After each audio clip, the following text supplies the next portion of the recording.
Ini berarti beliau meninggal dalam pertempuran? Ya, pertempuran. 1900-an awal Ya, gitu? sampai 1907 1854. Dia terus berjuang 29 tahun. Dan saya rasa perjuangan terlama dari seluruh pahlawan revolusi di Indonesia itu dia. Ih, merinding. Gigih sekali orangnya.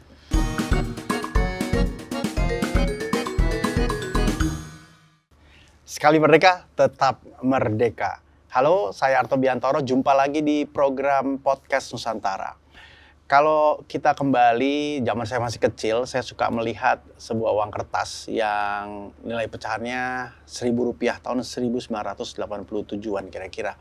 Dan di sana ada satu sosok pahlawan nasional yang saya selalu penasaran, ini orangnya gagah banget, kayaknya tangguh banget, terus ada brewoknya gitu ya di bawahnya ya. Beliau adalah Sisingamangaraja ke-12.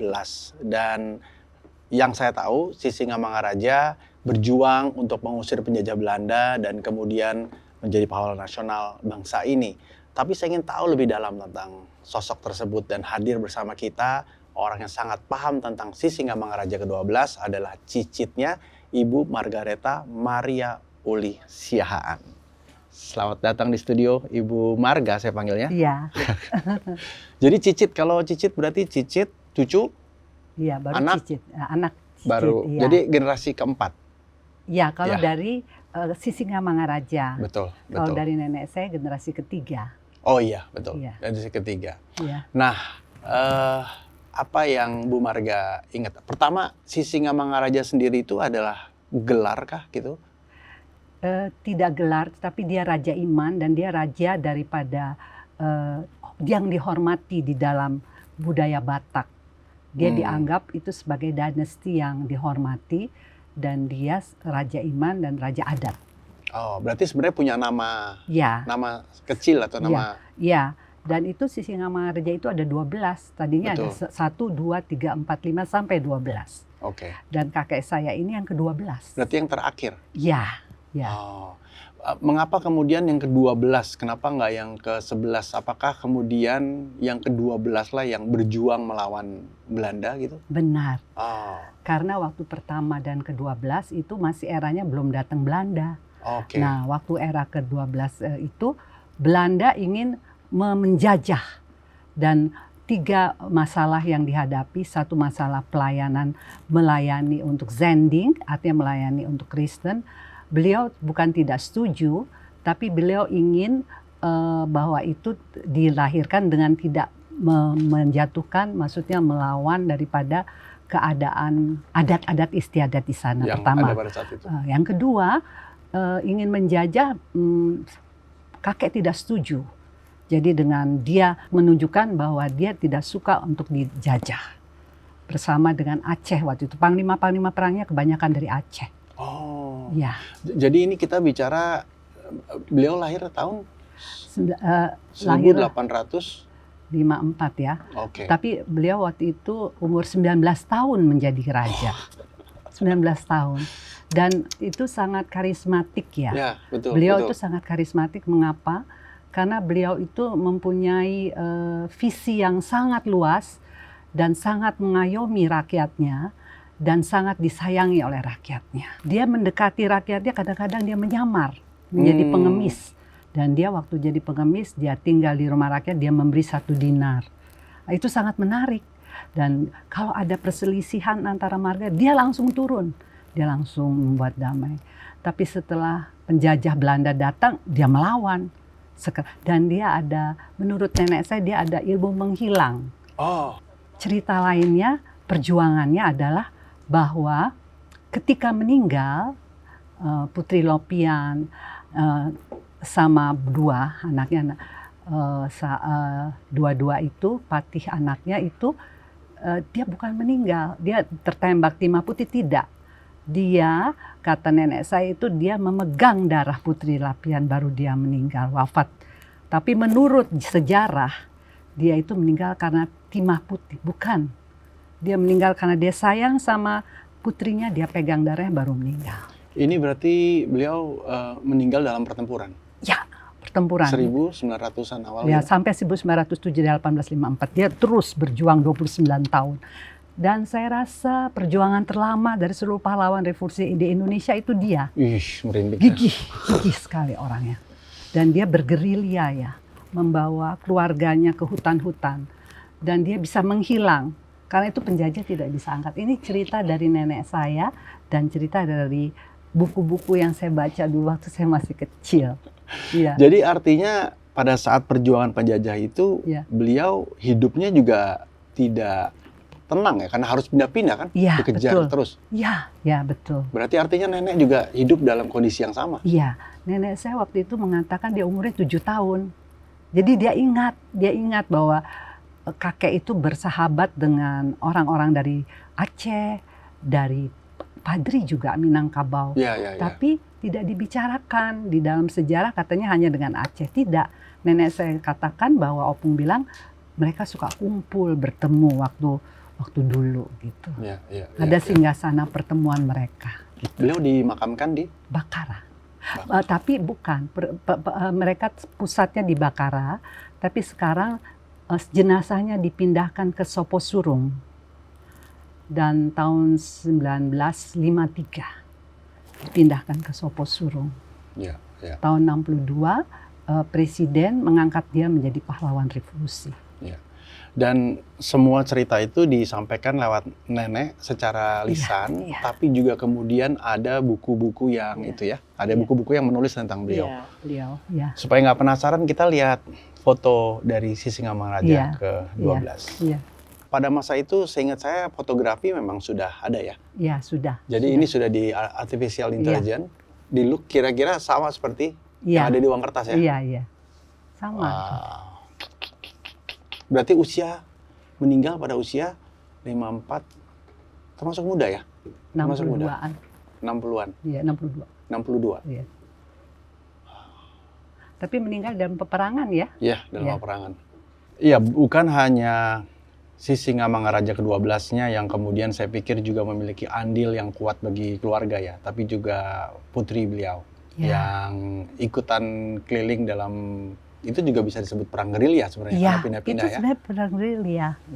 Selama 29 tahun. Iya. Bisa cerita juga tentang Nenek Purnama? Oh iya, nenek itu namanya, saya sebenarnya secara adat tidak boleh menyebut namanya, tapi saya sebut karena ini kan show talk show. Namanya Rea Purnama Borusinambela. Borusinambela. Iya. Dan beliau ini menikah dengan Raja Parulian Simorangkir. Dan beliau mengatakan waktu bergerilya umurnya 7 tahun. Khasnya dia adalah dia dapat melihat segalanya dengan baik sebelum terjadi. Jadi maaf, waktu itu saya juga sering berbincang dengan beliau karena beliau umurnya 106 ya, waktu itu baru meninggal. Pada saat wafat ya? Ya, tapi waktu kehidupannya kami semua sangat dekat dengan dia. Cucu dekat, cicit dekat, uyut dekat. Cucunya itu 105, anaknya 9, cicitnya itu ada beberapa orang, 5 atau 7, dan buyutnya juga udah ada, nenek saya ini. Opung ini selalu bercerita tentang Sisingamangaraja 12, dia orang yang berkarisma. Dan nenek juga begitu, dia mengatakan tentang jodoh nih ya. Saya generasi kedua, dia bilang nanti kamu jodohnya Margareta Aryo. Benar, tahun depannya saya menikah. Dan kebetulan nenek ini juga menolong kami waktu itu, nenek dan kakek. Dia udah meninggal kakek, dia mengatakan bahwa adik saya Martha Martua itu menikah dengan McQuire Andrew. Mama gak setuju, tapi dia setuju. Dia datang, nenek saya dari Pematang Siantar bawa cincin untuk mereka berdua. Padahal mama gak setuju. Mama juga gak setuju sama saya pernikahannya. Jadi saya lihat nenek ini berpikirannya maju ke depan. Dia bisa nonton TV. TVRI dulu dia nonton selalu. Dia analisa politik, sosial, ekonomi. Dia analisa semua tentang dunia ini. Nanya ke kami, cucu-cucu yang masih mahasiswa, SD, SMP. Kadang-kadang kami tuh selalu berpikir, begitu luas berpikirnya. Saya bangga gitu. Lihat jadi semangat. 106 waktu itu tahun 97 wafatnya. Wow. Satu lagi yang saya mau sampaikan. Waktu itu beliau dekat sama Presiden Soeharto dan dia mendapat di Bona Indah dapat penghargaan rumah. Sebelum Presiden Soeharto jatuh, dia mengatakan setahun sebelumnya, saya melihat Presiden Soeharto tuh berjalan tanpa busana. Ya. Jadi ada hal-hal yang mungkin mahis atau itulah titisan yang kami terima dari. Opung juga sangat kuat dalam mendorong budaya lokal ya, termasuk tarian tortor. Iya. Boleh cerita sedikit kemudian mengapa tarian tortor itu berbeda dari sekarang dan kemudian apa makna yang dilakukan oleh beliau? Saya dengan cucu-cucu yang lain diajarkan tarian manotor. Manotor itu artinya doa. Sebenarnya bukan kayak zaman sekarang ketawa apa, tapi memang tortor itu dibagi-bagi. Tortor itu artinya doa. Terus kita menerima berkat dari Mula Jadi Nabulun. Terus kita tangkap, terus kita berdoa lagi dengan sembah. Mula Jadi Nabulun itu sembah pada dewata. Itu tradisi diajarkan. Sampai-sampai kami tuh manotor di depan Menteri Pertanian, saya dibikin utama, terus kita bikin. Jadi bukan seperti sekarang doa manotor tuh tidak ada maknanya. Maknanya itu keseriusan dengan Tuhan. Jadi nenek saya katakan kita harus berdoa tuh dengan renungan dan tenang gitu. Memang modernisasi itu ada tortor untuk anak muda, ada tortor orang tua, ada tortor adat. Tapi sebenarnya tortor itu adalah doa. Ya. Doa. Dan nilai-nilai itu kemudian diturunkan juga ke ibu ya berarti ya? Ke mama ya berarti ke... Mama dan kami semua. Betul. Kami senang manotor. Ya. Dan mama sendiri juga memiliki cerita yang menarik juga ya. Jadi hampir setiap generasi itu ada nilai-nilai yang kemudian dijahit dengan semangat-semangat budaya tadi. Iya, betul. Kalau mama apa ceritanya? Kalau mama itu istri dari seorang perwira, Brigjen Anumerta Washington Siahaan. Beliau mama itu istri Nyonya Tua Mangulaki itu ditinggalkan papa tahun 60. Jadi selama 60 tahun mama berjuang sendiri menafkahi kami 5 orang. Mungkin ada fotonya. Ya, ini mama.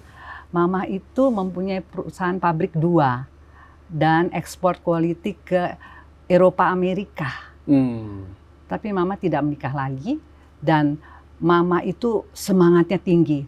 Dan waktu mau meninggal kemarin, mama baru meninggal 2 tahun lalu. Ini dari mama, ini semua ulos-ulos ada diberikan pada saya. Ini ulosnya, saya ada tulis di buku-buku saya tulis buku tentang ini. Ini ulos saput, ini yang saya pakai. Ada 8 ulos dikasih pada saya. Itu ulos adalah ulos-ulos yang sangat tradisional dan tidak dibuat sekarang. Sekarang ini baru dicetak. Ini sangat mahal katanya. Kalau saya tidak berpikir mahalnya. Saya pikir kita tetap lestarikan budaya kita.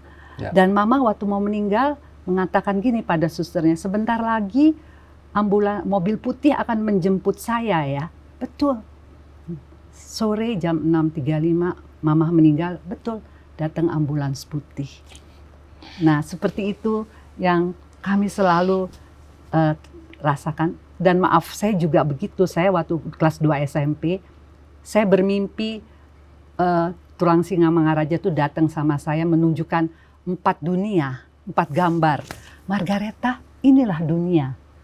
Gambar pertama bunga yang indah, gambar kedua pemandangan yang dengan hiruk pikuk, yang ketiga itu hancur lebur, yang terakhir paling bawah pemandangan dengan seperti danau yang tenang. Itulah hidup dunia, Marga. Itu saya tulis di The Mirror of Life buku saya. Cerita sedikit tentang 2 buku ini, artinya apa yang mendorong Bu Marga untuk menulis buku ini? Satu The Mirror of Life dan satu lagi judulnya The Mirror of the Shine. The Mirror of the Shine dan Selamat Jalan Bunda. Apa yang ini saya ceritakan nenek saya, kakek saya, dan ini saya ceritakan bagaimana mama waktu mau pergi memberikan ulos-ulos sama saya. Saya tanyakan pada orang yang mengerti ulos, ini ulosnya udah mahal sekali dan tidak dibuat lagi. Saya bukan soal mahalnya ya, saya soal tradisi lestarikan dengan baik itu aja. Dan saya bangga dengan budaya kita yang begitu bagus, indah gitu. Dan memang gempuran sekarang ini agak sulit ya, tapi kita harus mempertahankannya. Ya, saya tertarik juga tentang cerita Mama ya, karena kemudian Mama juga tentu saja memiliki karisma dan karakter yang sama dengan nenek ya. Dan eh, boleh cerita sedikit juga tentang hubungan Mama dengan Papa gitu ya, dan kenapa kemudian bisa berakhir di Washington DC dan menjadi atase militer pertama ya di sana. Iya. Apa yang kemudian bisa dirangkum atau dipahami dari cerita kedua orang tua? Sebenarnya zaman dulu itu kan suka ada perjodohan. Jadi sebenarnya ibu saya itu lulusan dari dulu sekolah guru katanya. Ya. Baru 2 hari langsung dibawa ke Amerika. Karena ayah saya tugas di Amerika, attaché militer pertama. Ini? Ya, pernikahannya 29 Juni 52. 52. Iya, di Pematang Siantar.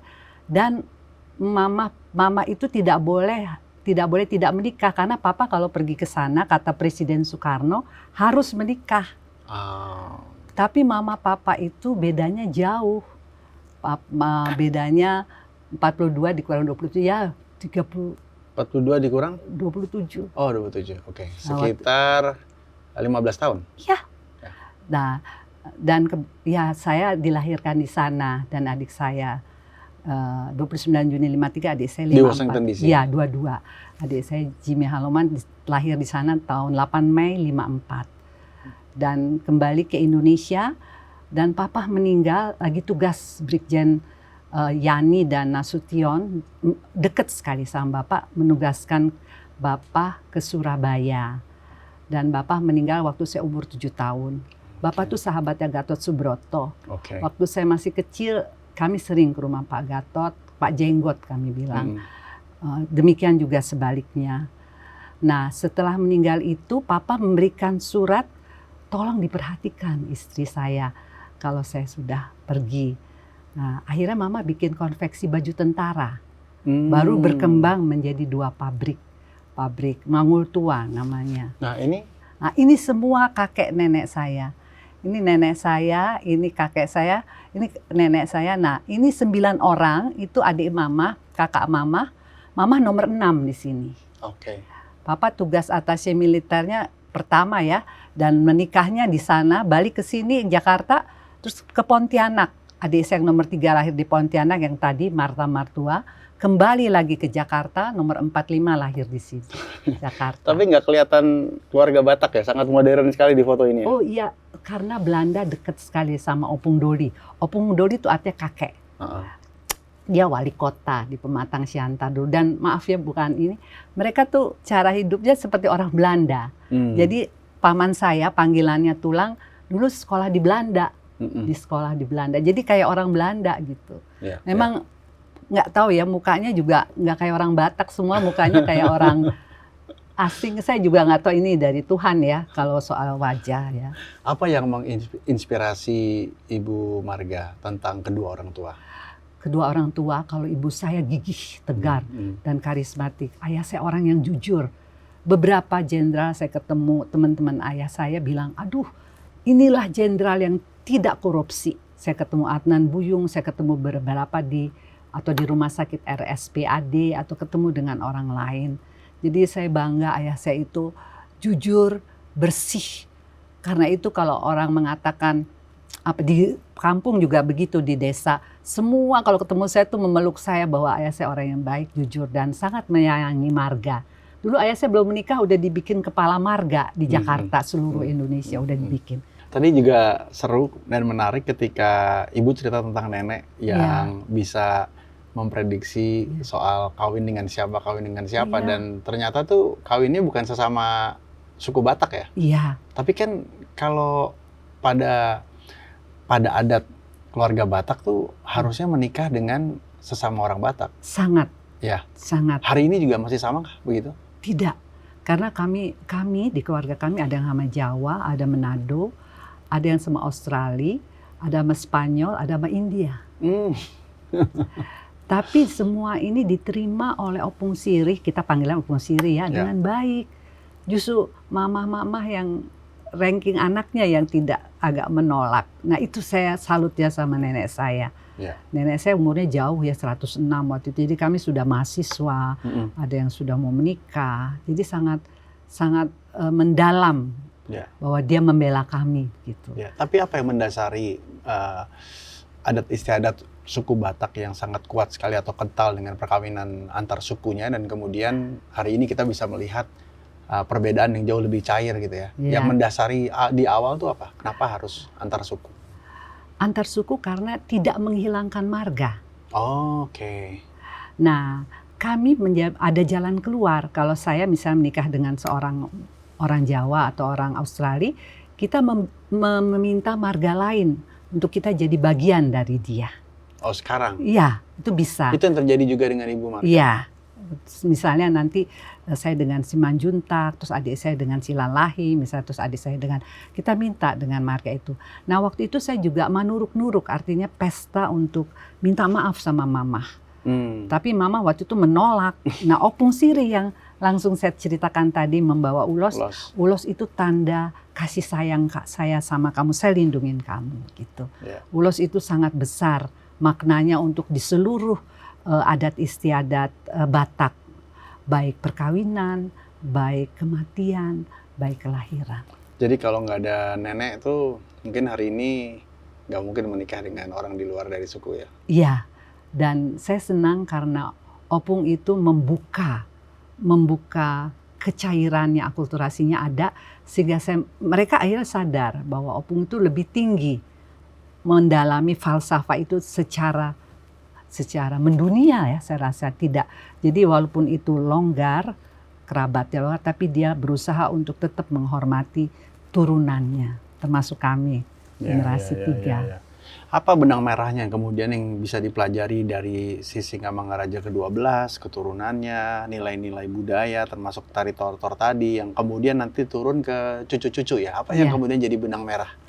Benang merahnya itu satu, yaitu bahwa kakek uyut kamu itu Sisingamangaraja 12. Betul. Pahlawan, gigih melawan penjajah.